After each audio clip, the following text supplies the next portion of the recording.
ಕೆಆರ್ಪುರ ಕ್ಷೇತ್ರದ ಹೊರಮಾವು ಅಗರದಲ್ಲಿ ಕೆಂಪೇಗೌಡ ಜಯಂತಿ ಅಂಗವಾಗಿ ಕೆಂಪೇಗೌಡರವರ ಪುತ್ಥಳಿಗೆ ಶಾಸಕ ಬೈರತಿ ಬಸವರಾಜ್ ಮಾಲಾರ್ಪಣೆ ಮಾಡಿದರು. ನಂತರ ಮಾತನಾಡಿದ ಅವರು, ಬೆಂಗಳೂರು ನಗರದಲ್ಲಿ ಪ್ರತಿಯೊಂದು ಜನಾಂಗಕ್ಕೆ ತಕ್ಕಂತೆ ಪೇಟೆಗಳನ್ನು ನಿರ್ಮಾಣ ಮಾಡಿದ್ದರು.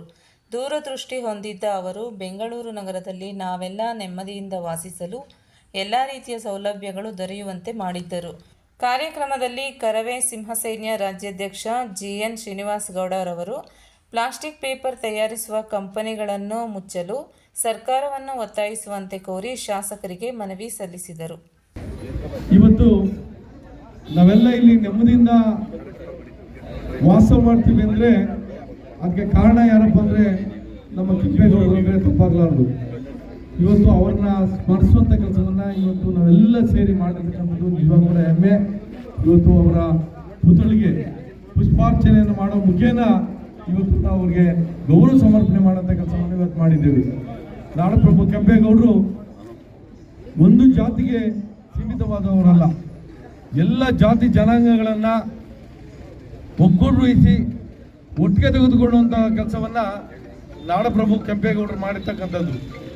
ಇವತ್ತು ನೀವು ನೋಡಿರ್ತಕ್ಕಂಥದ್ದು ಬೆಂಗಳೂರು ನಗರದಲ್ಲಿ ಕುಂಬಾರಪೇಟೆ, ಬಳೆಪೇಟೆ, ಅಕ್ಸರ್ಪೇಟೆ ಈ ಥರ ಅನೇಕ ಪೇಟೆಗಳನ್ನು ಮಾಡೋ ಮುಖೇನ ಎಲ್ಲ ಸಮುದಾಯಕ್ಕೂ ಕೂಡ ನ್ಯಾಯವನ್ನು ಒದಗಿಸಿಕೊಡುವಂಥ ಕೆಲಸ ಅವತ್ತು ಅಂದಿನ ಕಾಲದಲ್ಲಿ ನಮ್ಮ ಕೆಂಪೇಗೌಡರು ಮಾಡಿರ್ತಕ್ಕಂಥದ್ದು ನಾವೆಲ್ಲ ಕೂಡ ಇವತ್ತು ಕೂಡ ತಿಳ್ಕೊಂಡಿದ್ದೇವೆ.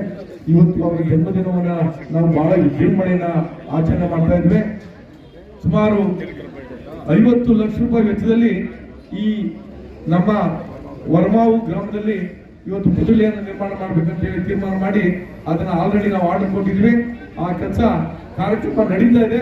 ಅದು ಮುಂದಿನ ವರ್ಷ ಆ ಪುತ್ಥಳಿಯನ್ನು ನಾವು ಎಲ್ಲಿ ಇಡಬೇಕಂತೇಳಿ ತಮ್ಮೆಲ್ಲರ ಒಂದು ಮಾರ್ಗದರ್ಶನದಲ್ಲಿ ತಮ್ಮೆಲ್ಲರ ಸಹಕಾರದಿಂದ ಅದನ್ನು ಎಲ್ಲಿಡಬೇಕು ಅಂತ ತೀರ್ಮಾನವನ್ನು ಮಾಡಿ ಅದನ್ನ ಮುಂದಿನ ದಿವಸ ಇಟ್ಟು ಅಲ್ಲಿ ಕಾರ್ಯಕ್ರಮ ಮಾಡುವಂಥ ಕೆಲಸವನ್ನು ಖಂಡಿತವಾಗಿ ನಾವು ಮಾಡ್ತೇವೆ ಅನ್ನೋ ಮಾತನ್ನು ಕೂಡ ಈ ಸಂದರ್ಭದಲ್ಲಿ ನೀವೆಲ್ಲರೂ ಕೂಡ ಈ ನಾಡಪ್ರಭು ಕೆಂಪೇಗೌಡರ ಜಯಂತಿಯ ಆರ್ಥಿಕ ಶುಭಾಶಯ ಶುಭಕಾಮನೆ ತಿಳಿಸಿ ತಾವೆಲ್ಲ ಇಷ್ಟೊಂದು ಸಂಖ್ಯೆಯಲ್ಲಿ ಬಂದು ಆ ನಾಡಪ್ರಭು ನಮ್ಮ ಕೆಂಪೇಗೌಡರಿಗೆ ನಾವೆಲ್ಲರೂ ಕೂಡ ನಮನ ಸಲ್ಲಿಸಲಿಕ್ಕೆ ತಾವೆಲ್ಲ ಬಂದಿದ್ದೀರಾ.